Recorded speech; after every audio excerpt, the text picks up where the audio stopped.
ఏమని రాసిరు ఇక్కడ ఒక నిమిషం లాస్ట్ 2 days చూసుకుందాము ఎవడెన్ని సర్వేలు ఇచ్చినా మేము ఎట్లా గెలవమో చూస్తాం ఎవడెన్ని సర్వేలు ఇచ్చినా మేము ఎట్లా గెలవమో చూస్తాం గెలుపు కోసం ఏం చేయాలో మాకు తెలుసు అంటే ఎన్ని లుచ్చా పనులు చేసినా గెలవడం ఎట్లా అనేది మాకు తెలుసు జూబ్లీస్లో ఎలా గెలవాలో మాకు తెలుసు గెలుపు కోసం ఏం చేయాలో కూడా తెలుసు ఏం చేస్తారు ఓకే గెలవడం ఎట్లా తెలుసు ఓట్లు ఎట్లా వేసుకోవాలో తెలుసు అన్నీ తెలుసు కానీ నీతిగా నిజాయితీగా గెలవడం తెలుసా నాకు వచ్చిన ప్రశ్న నీతిగా నిజాయితీగా ప్రజల మేలు కోరి ప్రజల ఓట్లతో గెలవడం తెలుసా లేదా ప్రజల్ని మోసం చేయకుండా ఓట్లు వేసుకోవడం తెలుసా ఎవరెంత ఎగిరిన జూబ్లీస్ గెలుపు మాదే అంటే సర్వే సంస్థల్ని కానీ బీఆర్ఎస్ పార్టీ నాయకులను కానీ లేదా బీజేపీ పార్టీ నాయకులు కానీ ఎవరైతే ఎగురుతారో వాళ్ళందరికీ సంబంధించి ఈ టైటిల్ పెట్టినాడ ఇక ముఖ్య నేతకు సన్నిహితంగా ఉండే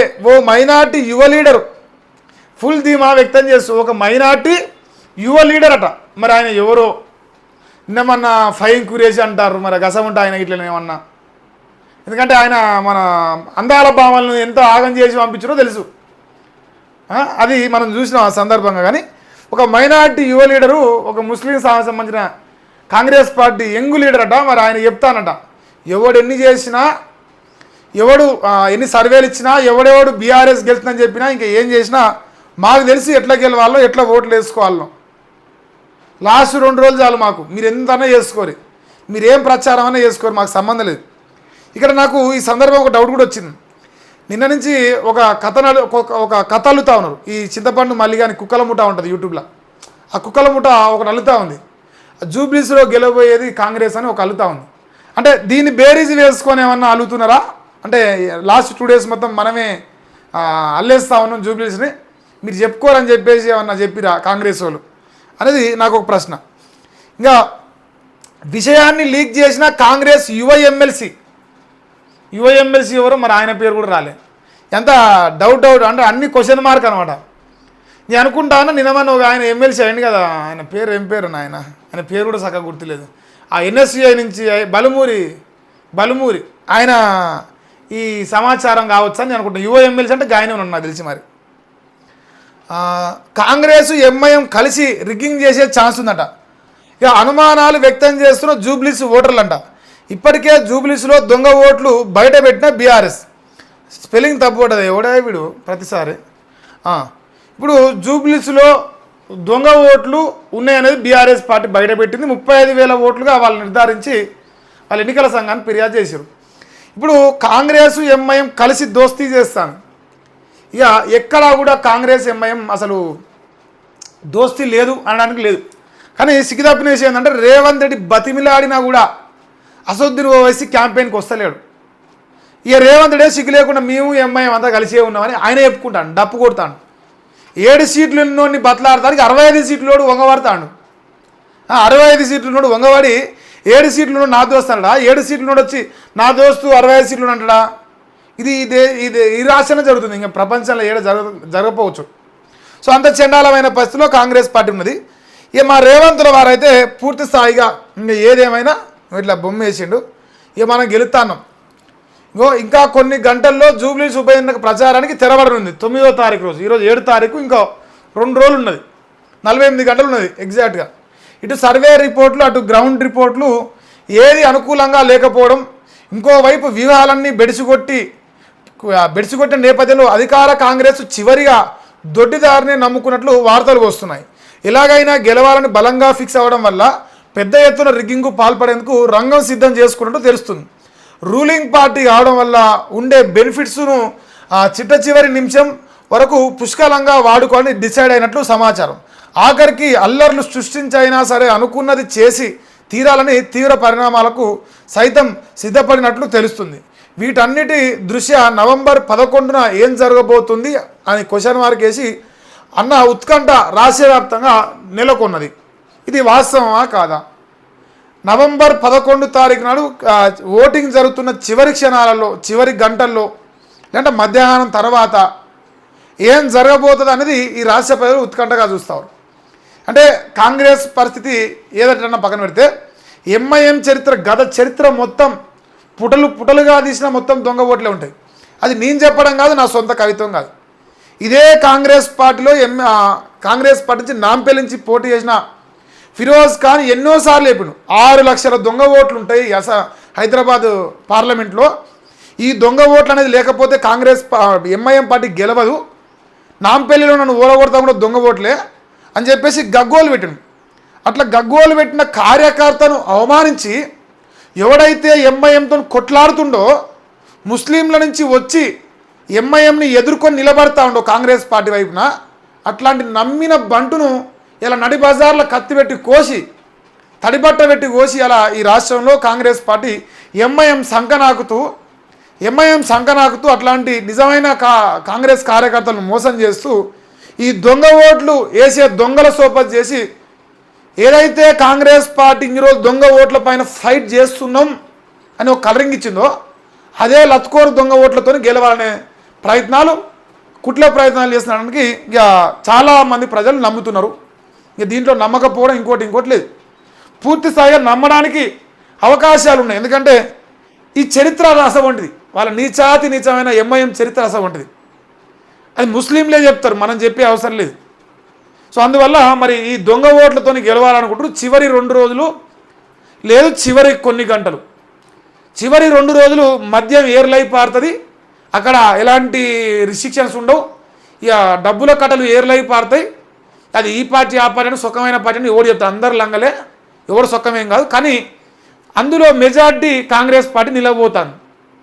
ఎంఐఎం పార్టీ సహకారంతో దొంగ ఓట్లతో గెలిచే ఈ బృహత్తరమైన కార్యానికి శంకుస్థాపన చేయబోతున్నారు. చివరి కొన్ని గంటల్లో 9వ తారీఖు నాడు ఎన్నికల ప్రచారం సమాప్తం అవుతుంది.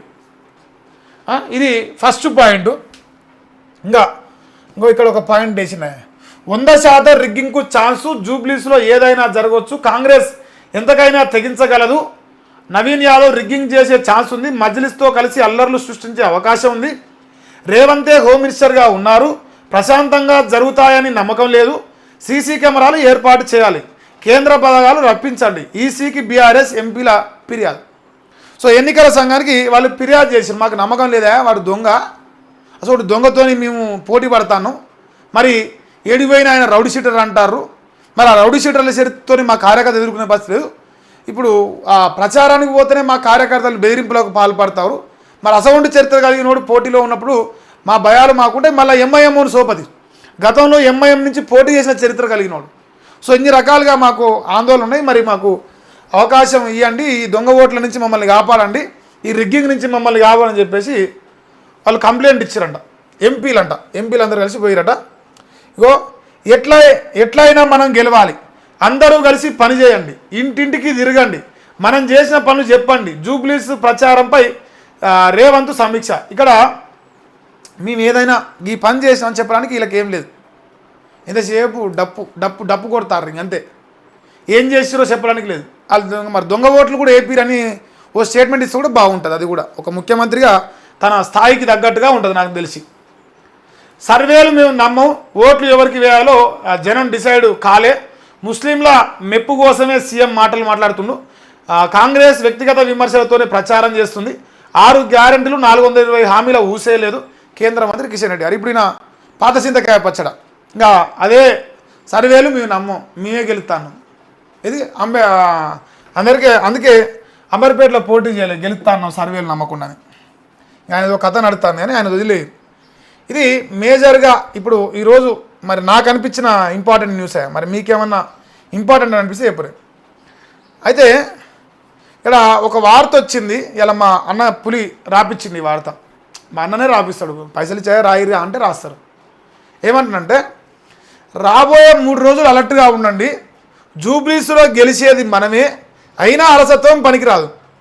ఇది ఓవర్ కాన్ఫిడెన్స్ అనమాట, మామూలు ఓవర్ కాదు, కాన్ఫిడెన్స్, మేమే గెలుస్తా అన్నాం అంటుండే. ఏడా పేపర్లలో రాసుకుంటానికి నోటితో చెప్పడానికే, నిజాలు లేవు కదా. ఇప్పుడు ఇంకో రేవంత్ రెడ్డి ఏం చెప్తుండో ఈ మల్లిగాని యూట్యూబ్ కుక్కల మూట కూడా గదే చెప్తుంది. మల్లిగాని కుక్కల మూట ఉంటుంది ఒక గుంపు, ఆ గుంపు మల్లిగాని ఉచ్చమడుల ఏర్కొందినట్టే చదువుతారు వాళ్ళ వార్తలు. ఇప్పుడు అసలు సన్నాసులు ఉన్నారు ఈ తెలంగాణలో, ఆ ఉచ్చమడులు ఏర్కొనే సన్నాసులు రేవంత్ రెడ్డి గెలుస్తాను రేపు అయిపోయింది. ఇప్పుడు వీళ్ళు అంటే డైరెక్ట్గానే సపోర్ట్ చేస్తారు, ఇంకా జనాలు చుతగాలం చేయాలి కదా మరి ప్రశ్నించే గొంతులుగా. ఇప్పుడు రేవంత్ అన్న గారు అంటారు జూబ్లీస్లో గెలిచేది మనమే, కానీ ఏ పథకం రాకపోయినా సరే, 6 హామీలు నెరవేర్చకపోయినా సరే, ఎదురొచ్చిన ప్రజలను ఈ వర్గం ఆ వర్గం నిరుద్యోగులు రైతులు ఇట్లేం లేదు, అసలు 4 కోట్ల మందిని రాకి రంపాన పెట్టినా సరే నేనే గెలుస్తా అన్నా, హైడ్రా పేరుతో మందిని ముంచినా సరే నేనే గెలుస్తా అన్నా, కేసీఆర్ కంటే 4 రూపాయలు ఇంకెక్కువ అప్పు తెచ్చి మంది నోట్ల మన్ను కొట్టి రూపాయి అభివృద్ధి చేయకుండా అప్పుల కుప్ప చేసి నన్ను కోసుకొని తింటరా, అభివృద్ధి చేసి చూపిస్తా నన్ను కోసుకొని తించే అని ఇటువంటి పత్తితో ముచ్చట్లు చెప్పినా సరే మనమే గెలుస్తాను, ఖచ్చితంగా గెలుతాం. కానీ అలర్ట్గా ఉండ్రి. అందుకే పిరికివాడు లెక్క ఉరికురికి ప్రచారం చేసినప్పుడు ఎవరు దిగుతాడు. ఆయన పక్కన మన నవీన్ యాదవ్ ఇట్లా నిలబడ్డాడు నిన్న. గింతే ఇక మనం గెలవంరా ఏదో వాగుతాడు వాగనీర్యా. పక్కన ఉన్న అభ్యర్థి ఎమ్మెల్యేగా నిలబడ్డ అభ్యర్థి గట్లా అంత డీలాగా ఉన్నాడు, ఎందుకంటే మన మీద నమ్మకం లేదు. ఇంకా అంతో ఇంతో నవీన్ యాదవ్కి మంచి జర గ్రౌండ్లో మంచి పేరు అని ఉన్నది, ఎందుకంటే ఓడిపోయిండు సానుభూతిగా అనిపిస్తాను. నీ ముందు నష్టం కాదు నువ్వు ఇంక తాగం చేసినావు. ఆయన పడే 4 ఓట్లు కూడా ఇంకా 2 తగ్గినాయి, అది 2కే వచ్చింది లాస్ట్కి. బీఆర్ఎస్ తప్పుడు ప్రచారాన్ని ఎక్కడికక్కడ తిప్పి కొట్టాలి. ఒక్కరు చెప్పారు తప్పుడు ప్రచారం ఇదని, ఇంకో గిది తప్పుడు ప్రచారం, గిది తప్పు చేసిరు అందుకే దీన్ని తిప్పికొట్టాలి, సాక్ష్యం లేదు. వాళ్ళు 5,000 కోట్ల అభివృద్ధి చేసినాం జూబ్లీస్లు అని చెప్పారు, వీళ్ళు ఏ కాన చూపించారు. కానీ తిప్పికొట్టాలి, ఇది మాటలతోని ఈ నొరప్పల మాటలు పట్టుకొని తిప్పికొట్టుడే లెక్క, మనకు తిప్పికొట్టాలంటుండు. ఇక మంత్రులకు సీఎం రేవంత్ రెడ్డి దిశానిర్దేశం చేసినాయి. ఎవరు ఇగో ఈ మంత్రి తెలివికాలోడు ఉన్నట్టు ఎవరని చూపిరి వివేక్ వెంకటస్వామి హ్యాండ్ ఇచ్చేసిండు. నీ అది మనం గెలిచేయలేదు పీకేయలేదు. వివేక్ వెంకటస్వామి ఛానల్లో రేవంత్ రెడ్డి గారి ప్రచారం సంబంధించిన వీడియోలు వస్తలేవు. ఆయన కాంగ్రెస్ పార్టీలో మంత్రిగా ఉన్నాడు, అధికారుల పార్టీలో ఆయన ఒక మినిస్టరు, ఆయన ఒక ఛానల్ ఉంది. ఆయన ఛానల్లో రేవంత్ రెడ్డి సంబంధించిన న్యూసే ఉండలేదు సరిగ్గా, అంటే కవరేజ్ చేస్తలేరు. ఆయన ఊకనే ఉంటుందా అంటే ఆయనకు నచ్చలేదు. అంటే మనం గెలుస్తామనా గెలవమనా, ఇక మన రేవంత్ రెడ్డితో మనకు పని లేదనా, లేదు పొసుకుతలేదా మనకు కయ్యం పెట్టుకున్నావా, ఇట్లా ఏదో రీజన్ తెలియదు. కానీ రేవంత్ రెడ్డి దేక్తలేడు, కానీ పేపర్లో రాస్తానికి ఇజ్జత్ ఏమంటారుగా, ఇక మరి రాయిర్యా, ఇక మరి చూస్తాడు తెల్లారితే లేచి పేపరు చూస్తాడు రాయిర్యా అంటే రాసినాడు కొడతాను. వాళ్ళ మంత్రులకే నమ్మకం వాళ్ళకి దిశానిర్దేశం చేసినట్ట.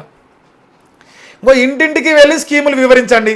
15,000 ఇచ్చినాం రైతు బంధు, పెళ్లి చేసుకుంటే తులం బంగారం మీకు ఇచ్చినాం, చెప్పురి ఊరు ఇంటింటికి పోయి అన్ని పథకాలు ఇచ్చి అసలు ఎలుగబెట్టినాం, మామూలు ఎలుగబెట్టలే అని చెప్పేసి చెప్పమంటానంట. ఎందుకంటే అందరికి ఇచ్చిందిగా. ఇంకో ఇవాళ ఒక వీడియో పెట్టాను నేను, ఇగో ఒక పుసలు తాడు వేసుకొని, ఇంకో ఇది ఫస్ట్ నాకే ఇచ్చిండు రేవంత్ రెడ్డి. ఫస్ట్ ఇచ్చిండు 2 తులాలు లేపించిండు, 20 రూపాయలు తులం, 2 తులాలు లేపించిండు. ఈ చెవుల గంజీలు కూడా ఆయన చేయించిన అంటాను. అంత వీడియోలు వస్తున్నాయి మన మీద, ఇజ్జత్ సరిపోతలేదా ఇంకా మనకు. అసలు స్కీమ్ల గురించి చెప్తే ఇంకా ఉంచుతారు కాకరిచ్చి. మహిళల ఓట్లు ఒక్కటి జారొద్దట. అసలు 2,500 రూపాయలు 23 నెలలు, 23 నెలలు అయిందన్న, 22 కాదు ఇంకా ఇవాళ 23 మట్టం అయింది. ఏది మరి మహిళల పైసలు ఇక రాదే, ఆ పైసలు ఇచ్చి నువ్వు వద్దంటే ఓటేస్తాం. మా అన్న నల్లమల్లకి వెళ్ళి వచ్చిన పులి అని చెప్తాం ఏం కావాలంటే.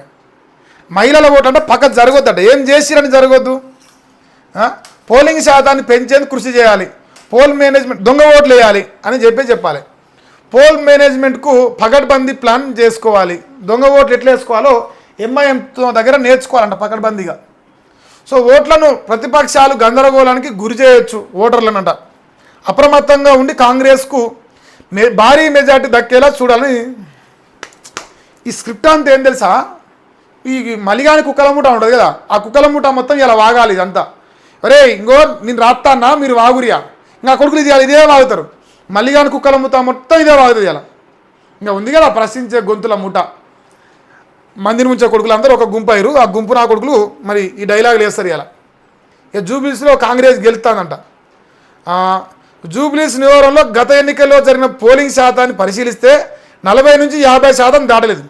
ఈసారి పోలింగ్ శాతం పెరిగేలా చూడండి, ప్రతి ఓటరు పోలింగ్ బూత్ వరకు చేరుకునేలా ప్రోత్సహించాలి, పోలింగ్ మేనేజ్మెంట్లో ఎక్కడ వెనుకబడొద్దని చెప్పేసి సీఎం రేవంత్ల వారు సూచనలు సలహాలు ఇస్తారట. మరి ఎత్తారా ఓట్లేమన్నా పోయి జూబ్లీస్ పోయి కాంగ్రెస్ పార్టీ తల్లిలాంటి పార్టీ ఓటేసి మన నల్లమల్ల ఫుల్ని ప్రపంచానికి ప్రధానమంత్రిగా చేరి, అంటే మనల్ని ఇప్పుడు మహిళలకు ఓట్లు ఎత్తానికి, ప్రజలకు ఓట్లు ఎత్తానికి, నిరుద్యోగులకు ఓట్లు ఎత్తానికి మనకి ఏం చేసినాం? ఇన్ని పాయింట్లు చెప్పిండు. ఇంకో గీ డెవలప్మెంట్, గీ పథకం, గీ అభివృద్ధి సున్నా, గాడిది గుడ్డే, ఏం లేదు చెప్పడానికి.